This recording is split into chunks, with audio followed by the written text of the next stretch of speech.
तो ये बताओ कि अगर हम तुम्हें बाबर आजम दे इस काम के लिए तो रख लोगे लड़का हमारा?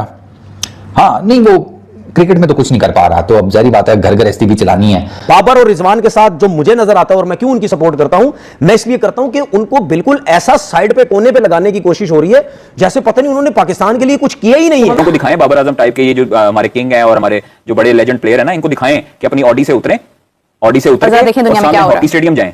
वहां पर जो नेशनल हॉकी प्लेयर है ना, उनको सिर्फ जाके 2 मिनट देख ले उनका हाल क्या है। वो अपने किट बैग उठाते हैं, उनका कोई शूज पकड़ने वाला नहीं है। जो आपके स्टैट्स हैं ये कोई किंग वाले स्टैट्स नहीं है। आपके साथ ये हालात है कि आपको कोई रखता भी नहीं है टीम में, या जिस टीम में आप होते हैं वहां इंटरनेशनल प्लेयर पीएसएल में कहते हैं हमने इस टीम में नहीं आना। क्यों? क्योंकि बाबर खेल रहे हैं, हम पे प्रेशर पड़ जाता है। बड़ा बाबर आजम दुनिया क्रिकेट का खिलाड़ी है, स्टार है, पाकिस्तान की स्ट्रेंथ है, उतने ही उसके सितारे गर्दिश में नजर आ रहे हैं। बाबर आजम का जो मसला है वो ये है कि बाबर आजम खेलने में गलती करता है। बाबर आजम क्या सही अच्छी बॉलिंग आने के अगेंस्ट बाबर आजम स्ट्रगल करता है। ठीक है, अगर किसी प्लेयर की परफॉर्मेंस जो है वो अगर खराब होती है तो आप उसको टीम से ड्रॉप कर दें, लेकिन उसको इतना डिसरिस्पेक्ट नहीं करें। ये बाबर आजम के साथ जो क्रिकेट बोर्ड कर रहा है कि ईद के पॉडकास्ट में भी बाबर आजम को शामिल नहीं किया गया, ईद मुबारक का मैसेज भी बाबर आजम से जो है वो नहीं लिया गया। आपको लगता है कि ऐसे खिलाड़ी को जिसको एक अरसे तक पीसीबी जो है वो ब्रांड बनाकर सेल करता रहा, उसको एकदम से निगलेक्ट करना कोई अच्छा साइन नहीं है कि अपने हीरोज के साथ क्या करते हैं?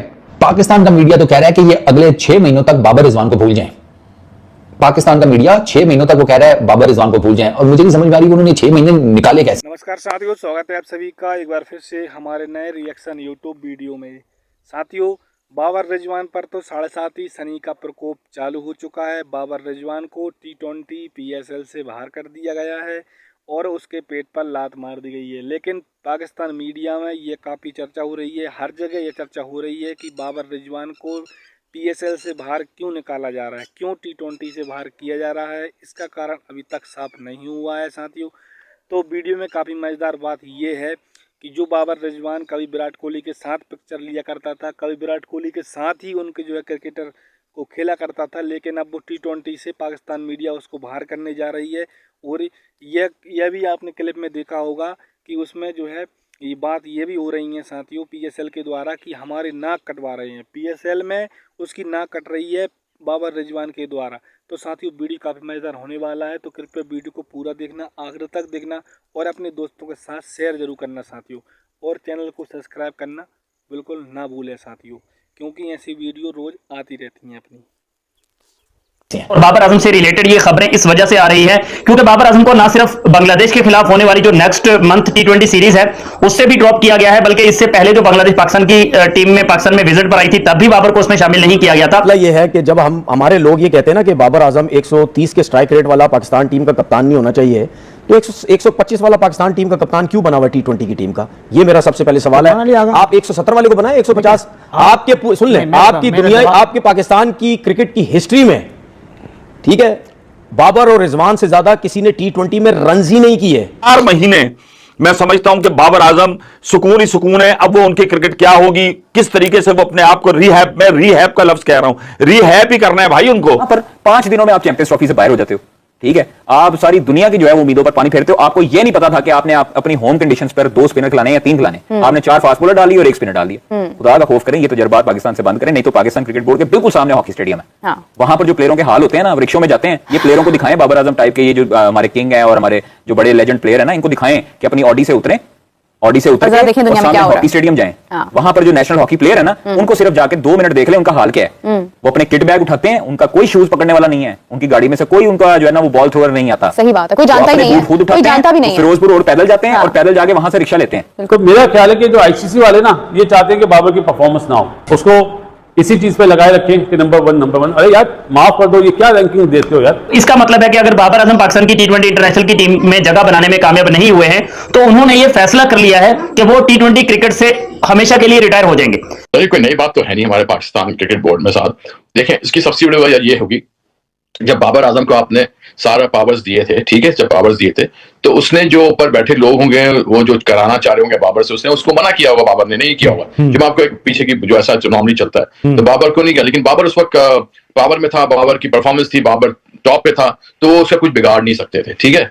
तो आज थोड़ा बाबर की थोड़ी सी परफॉर्मेंस नीचे हुई, लोग ड्रॉप हुआ, तो अब वो अपने अपने बदले निकाल रहे हैं सर इस तरह। क्योंकि FTP के हिसाब से अगर मैं देखूं तो कहीं ना कहीं तो आपको इन दोनों को खिलाना पड़ेगा यार। चलो T20 ना सही, ODI क्रिकेट तो है ग्रोसरी वालों, अब क्या इनको ODI से भी निकाल दिया तुम लोगों ने? मतलब ये तो सही चल रहा है, पता नहीं क्या ये देख पका रहे हैं यार, जिसे कहते हैं। शाहीन का प्रॉब्लम बड़ा सिंपल है जी। बाबर और रिजवान का पहले बता देता हूं, बाबर रिजवान का ये चक्कर है कि वो उनकी परफॉर्मेंस कोई नहीं है। ये चीज जब आप इस किस्म की चीज रन्स को आप सलमान अली आगा ने 20-22 टी20 खेले हैं, 14 टी20 खेले, 20-22 भी नहीं है, 14 खेले, 15 भी नहीं खेले, 300 कुछ रन है। तो मेरा टी20 वाले का आप मुकाबला कर रहे हैं। नहीं, मैं बाबर आजम को सलमान अली आगा से नहीं, मैं Salman Ali Agha is an all मैं 14 टी20 वाली की बात नहीं कर रहा, मैं 14 टी20 की बात नहीं कर रहा, मैं ये बात कर रहा हूं एक तरफ हम कहते हैं कि जी वो टी20 का प्लेयर नहीं, उसका स्ट्राइक रेट 130 है, ये क्या है? तो फिर अगर आप उसकी जगह किसी को लाना चाह रहे हैं तो फिर ऐसे प्लेयर को लेके आए ना यार, जिसको 160 का स्ट्राइक रेट है। वो कप्तान भी अच्छा होगा बकौल लोगों के, बाबर अच्छा कप्तान भी है, सब कुछ आप बात ठीक करने में। दूसरी बात ये जो आपने ईद की बात की है, अब मुझे नहीं पता कि बाबर ने क्यों उसका इंटरव्यू नहीं लिया गया या क्या वजह है, लेकिन एज अ क्रिकेटर जो मैं समझता हूं, अगर मेरे साथ भी, अगर मैं इस टाइम अगर बाबर की जगह पे होता और अगर मेरे साथ भी ये चीजें हो रही होती कि इतना परफॉर्म करने के बाद अगर मुझे इग्नोर किया जा रहा है, मुझे बोला जा रहा है कि ये टी20 का प्लेयर नहीं है और पाकिस्तान की हिस्ट्री में सबसे ज्यादा रन मैंने किए हुए हूं, एवरेज 40 की एवरेज और 130 के स्ट्राइक रेट के साथ, दूसरा रिजवान, तो भाई मैं भी यही सोचूंगा कि यार मतलब ये क्या हो रहा है मेरे साथ, तो मेरी सपोर्ट में कोई नहीं है। अजलान शाह में सिल्वर मेडल आई थिंक हुआ, तो सिल्वर मेडल पहन के वो बेचारे पैदल जा रहे थे बाहर।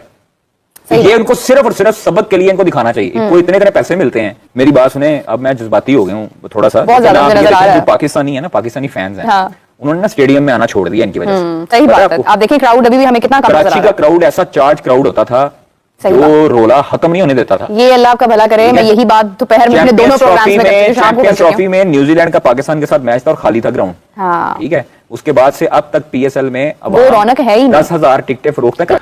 ये जो दो दोस्त थे पाकिस्तान क्रिकेट के अंदर, यक जान दो कालिब, मतलब इधर बाबर भाई हो और वहां रिजवान भाई ना हो, तो रिज्जू भाई भी जो है उनके साथ भी प्रॉब्लम नजर आ रही है। इसलिए कि मोहम्मद हारिस ने जिस तरीके से शो कर दिया है, और उसके बाद अंडर 19 का पाकिस्तान शाहीन का रोहिल नजीर क्या नाम है उसका, वो भी जो है अब वो ताक के अंदर आ रहा है। पाकिस्तान सिलेक्शन कमेटी चक्कर में है कि इसको भी मौका दे। ठीक है, माइक हैसन की मीटिंग हुई है, उस मीटिंग में उसमें माइक हैसन, आकिब जावेद, अलीम डार, सलमान अली आगा, सरफराज अहमद, सिकंदर बख्त, ये जो रीवैम्प्ड सिलेक्शन कमेटी है या ओवरसी कमेटी, ये व्हाटएवर, ठीक है, बेशक कमेटी, खाने वाली कमेटी, जो भी इसका नाम दे लो, वो यही कह रहे हैं कि बाबर और रिजवान की परफॉर्मेंसेज नहीं है।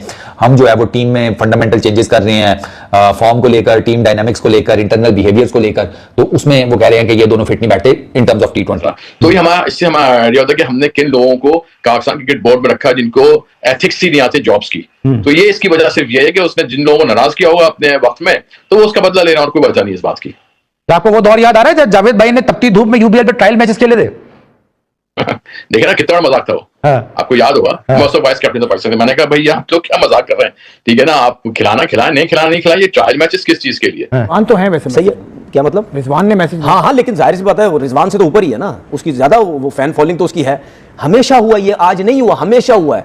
हमारा क्रिकेट बोर्ड और प्लेयर्स का रिलेशन नहीं सही रहता है। वो सही क्यों नहीं रहता है ये आपको भी पता है, ये मुझे भी पता है, ये सबको पता है। उसकी वजूहात क्या होती हैं? उसकी वजूहात ये होती हैं कि जब आपकी क्रिकेट कहीं डिक्लाइन पे जाती है, हम इस तरह उस सीनियर के साथ करते हैं जैसे पता है जिसने कभी जिंदगी में क्रिकेट ही नहीं खेली थी, हम फौरन उसको फारिग करने की कोशिश करते हैं।